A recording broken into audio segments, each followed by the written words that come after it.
पतीच्या मृत्यूनंतर नात्यातील व्यक्तीची महिलेची जवळीक। कसबा तराळे येथील कविता प्रमोद जाधव वय 34 राहणार कसबा तराळे ता राधानगरी आणि राकेश शामराव संकपाळ वय 30 राहणार लाईन बाजार शहाजीनगर हे परस्परांचे नातेवाईक आहेत। 4 वर्षापूर्वी महिलेच्या पतीचा मृत्यू झाल्याने शिवणकामसह मोलमजुरी करून ती 3 मुलांसह कुटुंबाचा उदरनिर्वाह करत होती। 1.5 वर्षापूर्वी कवितेच्या मुलीची प्रकृती अस्वस्थ बनल्याने तिच्यावर कोल्हापूर येथील रुग्णालयात उपचार सुरू होते। संकपाळने त्या काळात वैद्यकीय उपचारासाठी महिलेला आर्थिक मदत केली। त्यातून दोघांमध्ये जवळीक होऊन त्यांचे संबंध निर्माण झाले। दोघेही एकमेकांना भेटत असत, फिरायलाही जात असत। त्यांच्यातील प्रकरण संबंधाची कुटुंबाच्या नातेवाईकांमध्ये उलटसुलट चर्चा होती। राकेशचे आई वडील भाऊ तसेच अन्य नातेवाईक त्याला वारंवार जाब विचारत, पण त्याने काही उत्तर नाही दिले। संबंध ठेवण्याऐवजी लग्न करून आपण दोघे पती पत्नी म्हणून एकत्र राहू असा राकेशचा कविताकडे प्रस्ताव होता।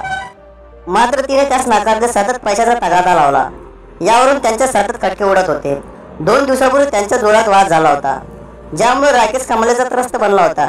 शनिवारी सायंकाळी याच कारणावरून त्यांच्यात तीव्र मतभेद झाले होते। पैसे देण्यास नकार देणाऱ्या राकेशला पोलीस ठाण्यात गुन्हा दाखल करून बदनामीची धमकी कविताने दिली होती।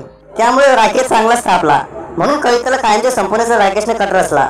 कविताच्या आक्रस्ताळेपणामुळे भादरलेल्या राकेशने तिचा कायमचा काटा काढण्याचा बेत आखला।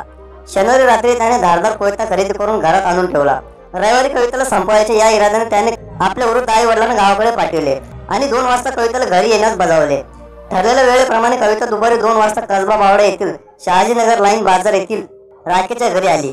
त्यावेळेस त्यांच्यामध्ये पुन्हा संबंध निर्माण झाले व त्यानंतर राकेश कवितेला लग्नासाठी मागणी करू लागला, पण कविता लग्नासाठी त्याला होकार देत नव्हती। म्हणून राकेश आणि कवितामध्ये त्यावेळेस हाणामारी सुद्धा झाली। नेमके त्याच वेळी राकेशचा भाऊ घरी आला। त्यानेही या दोघांना समजवण्याचा प्रयत्न केला, मात्र त्याच्या समोर दोघात वाद सुरू राहिला। भाऊ घरातून बाहेर गेल्यानंतर पुन्हा या दोघात राजजंगी सुरू झाली। हातापाय सुरू झाल्यानंतर राकेशने धारदार कोयत्याने कविताच्या गळ्यासह शरीरावर जोरदार वार केले। या वारणी हल्ल्यात कविता रक्ताच्या तोळ्यात कोसळली। गंभीर गुन्हा करून राकेश ताराराणी चौक पुतळा मार्गे पळून जात असल्याची माहिती पोलिसांना मिळाली।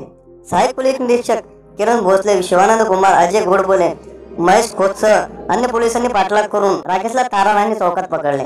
पोलिसांनी ताब्यात घेताच राकेशने अधिकाऱ्याला प्रत्युत्तर केले, आपण कोणाचा खून केला नाही, खुनाची आपल्याला काही माहिती नसल्याचे सांगून संभ्रम निर्माण करण्याचा प्रयत्न केला। त्यानंतर राकेशला स्थानिक गुन्हा अन्वेषक शाखेत आणण्यात आले। पोलिसांनी आपल्या खाक्यात दाखविताच राकेशने कोयत्याने वार करून फिरायचा खून केल्याची कबुली दिली।